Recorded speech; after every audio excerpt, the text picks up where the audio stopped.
राधा स्वामी जी। एक बार बाबा जी कहीं जा रहे थे। काफ़ी दूर जाने के बाद उन्होंने ड्राइवर से कहा कि भाई चाय पीने का मन कर रहा है, आगे कोई चाय का खोखा आए तो गाड़ी रोक लेना। ड्राइवर ने कहा, बाबा जी यह सामने होटल है, यहाँ से पी लेते हैं। तो बाबा जी ने कहा, नहीं भाई, आगे जो खोखा आएगा तो वहाँ गाड़ी रोक लेना। थोड़ी दूर जाने के बाद एक खोखा आया और ड्राइवर ने जाकर गाड़ी रोक दी और खोखे वाले भाई को एक अच्छी सी चाय बनाने के लिए बोला और कहा, चाय में अदरक और इलायची वगैरह डाल देना।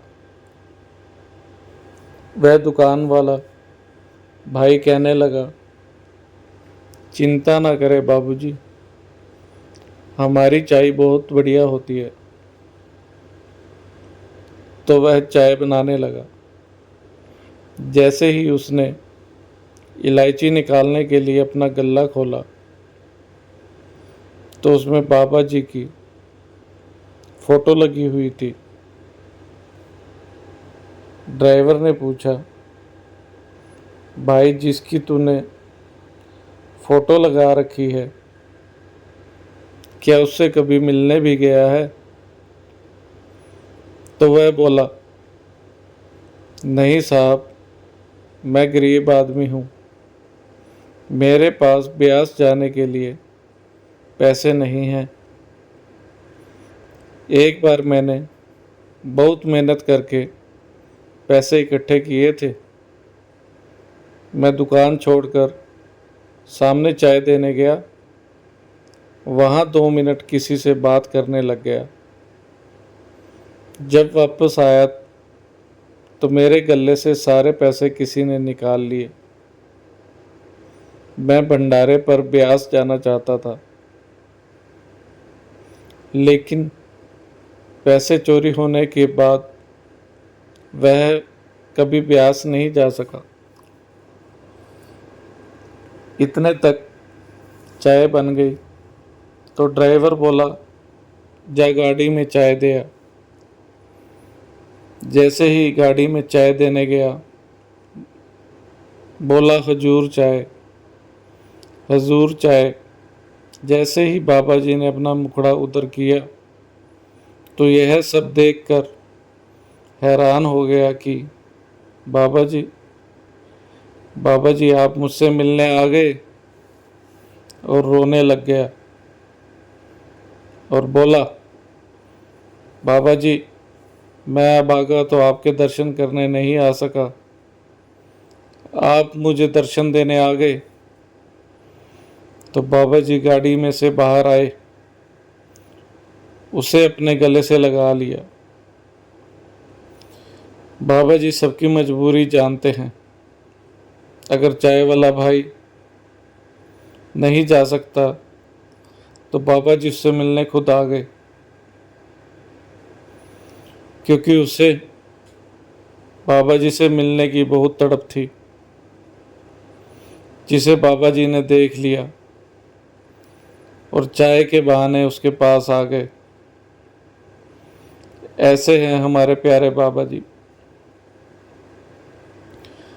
जो हम सबके दिल की जानते हैं, सबसे बहुत प्यार करते हैं। वह चाय वाला बाबा जी का शुक्र करते करते बाबा जी के चरणों में गिर गया, जिसे बाबा जी ने अपना प्यार देकर माला माल कर दिया।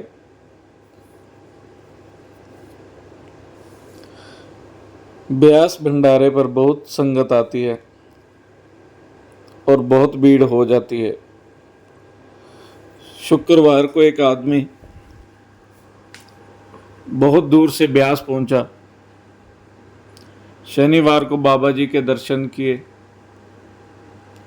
और रविवार को सत्संग सुनकर जाऊंगा। ऐसा सोचकर वह शनिवार रात को भी वहीं रुक गया। लेकिन शनिवार शाम को जहां वह ठहरा था उसको वहां जगह नहीं मिली, तो सेवादारों ने उसको आगे भेज दिया। आगे भी सारे शेड भरे हुए थे, तो उसने सोचा मैं आज रात को यहीं सड़क पर ही सो जाऊंगा। उसके पास कुछ सामान भी नहीं था और ना ही वह चादर वगैरह लेकर आया था। आप सबको पता है कि बाबा जी सुबह सैर को जाते हैं। जब बाबा जी सैर को गए तो उन्होंने देखा कि उनकी संगत का एक आदमी सड़क पर सोया हुआ है। उसके पास कोई चादर वगैरह भी नहीं है। वह ठंड से इकट्ठा हुआ पड़ा था। तो बाबा जी ने जो लोई या चादर डाल रखी थी उन्होंने वह उतार कर उस पर डाल दी और चले गए।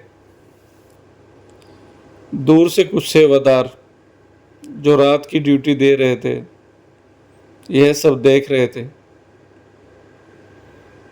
उन्होंने उस भाई को आकर जगाया और बताया कि तू बड़ा किस्मत वाला है जो बाबा जी तेरे ऊपर अपनी लोई डालकर चले गए हैं।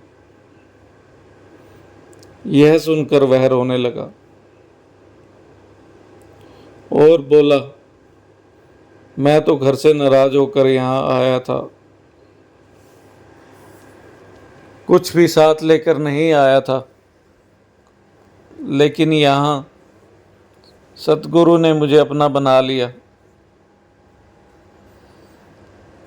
तब से वह वहीं पर रहकर सेवा कर रहा है और सतगुरु का शुक्र करता हुआ अपना जीवन गुजार रहा है। पूरा दिन वह सेवा में लगा रहता है। बाबा जी के घर में वह प्यार से सेवा करता है।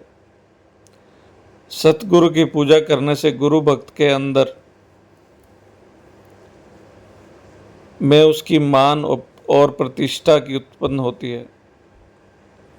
वह जीते जागते सतगुरु को अपनी आंखों से देखता है और उनकी अलौकिक शक्तियों का जानकार होता जाता है। पहले तो शिष्य उनसे कई बातें छुपा कर रखता है, परंतु गुरु के जानी जान यह सर्वज्ञ होने का निश्चय होने पर अब उसके मन में उनके प्रति भय का भाव भी बन जाता है। सतगुरु के घट घट के जानकार होने के कारण शिष्य अपनी अवस्था को उनसे छुपा नहीं सकता। सतगुरु शिष्य को न्यूनता से परिचित हैं। वह उसकी असमर्थता को अच्छी तरह समझते हैं। उनके सामने शिष्य कोई दम नहीं मार सकता। उसकी आंखों में भय रहता है। मालिक सतगुरु में प्रकट है, वह सर्वव्यापी है। इसी प्रकार गुरु जी सर्वव्यापी प्रतीत होता है। जिस हस्ती के अस्तित्व या होने का दृढ़ विश्वास होता है उसका भय बना रह सकता है।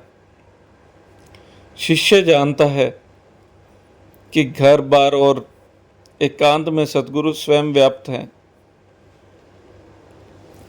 वह जागता है तो सतगुरु उसको देखते हैं। रात को सोते हुए कि भी वे निगरानी करते हैं। वे उसके मन की तरंगों को भी जानते हैं। शिष्य अपनी कमजोरियों के कारण पाप में गिरता है। गुरु को देखकर वह बेबसी के साथ उनके चरणों में गिरकर पड़ता है और अत्यंत लज्जित होता है।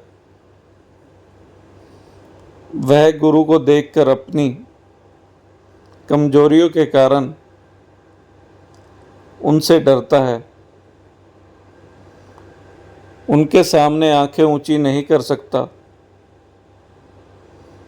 शिष्य हृदय से चाहता है गुरु से प्यार करे, पर वह अपनी मैली कुचैली अवस्था के कारण लाचार है। गुरु का बार बार शुक्र। राधा स्वामी जी।